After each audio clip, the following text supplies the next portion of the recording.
We're at the end of what's been quite a big week, and bringing Danny Lloyd in, Adam Rooney. First off, how excited are you bringing players of that calibre into the club?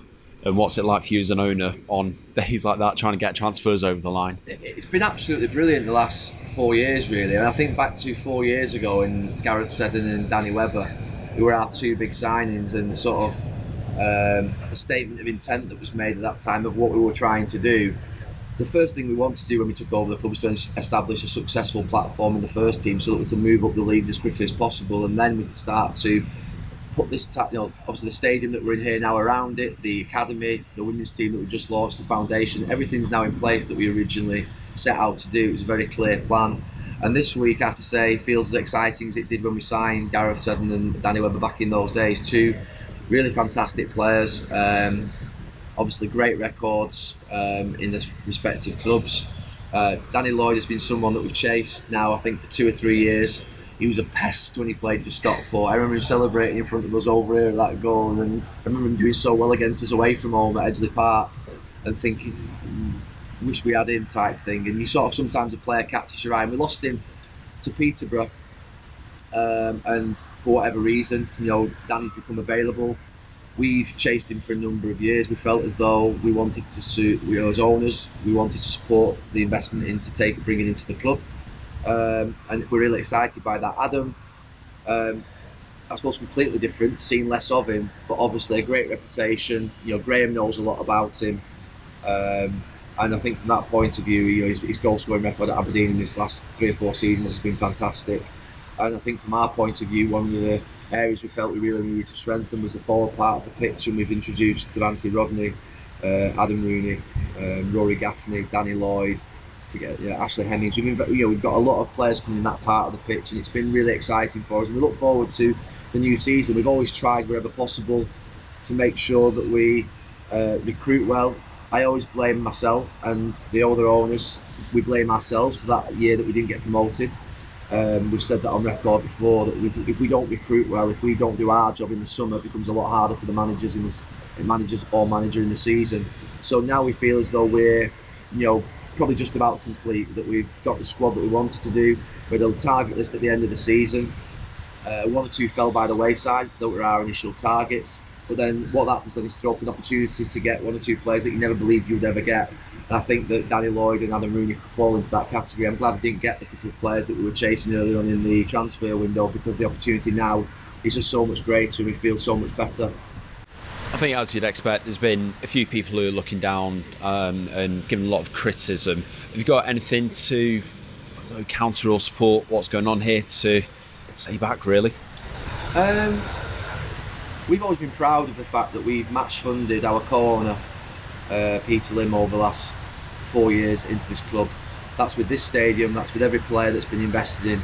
We haven't taken money from any other sources to invest in our players and our football club. We do it ourselves. It comes out of our pocket. So when we sign someone like Danny Lloyd or Adam Rooney or Devante Rodney or Tom Walker last season or Nick Horton from Fleetwood, it's us. We make that decision. Obviously the recruitment part of the club and the sporting director and the manager would be the ones who identify the players, but from our point of view, we're the ones that would sign it off and then say, right, we're willing to put more money in. We have a strategy around that. We've done well with it over the last 4 seasons. We know and recognise that speed actually saves money, and that if you sort of do get bogged down in a league for 2, 3 seasons, 4 seasons, 5 seasons, it costs more in the long run. So we're very, very clear about that and quite clinical. And in terms of other people's opinions, I suggested last night on Twitter to the Accrington Stanley owner that he was suggesting franchise football. The idea that you're sort of stealing positions, which is what was suggested, of clubs in the Football League.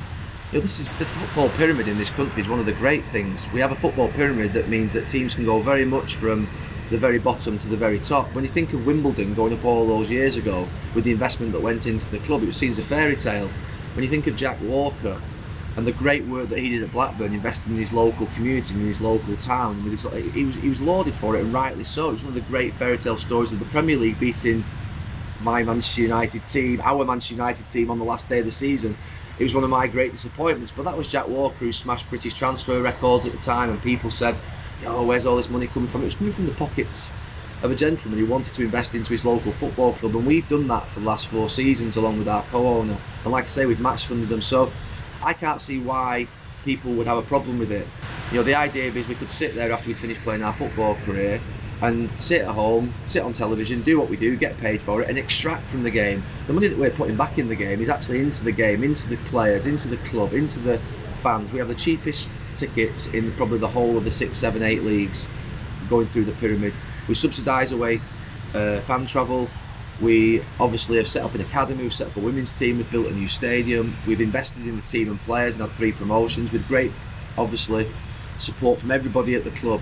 And we're proud of what we've achieved over these last few years, and generally it's annoying to think that there is this sort of established elite that believe that they don't want the new boys to come along because we've got history, we've got tradition, we're this club that's been around for 100 years, or we're that club. Well, you know, ultimately I've got great respect for those clubs, but football can't stand still.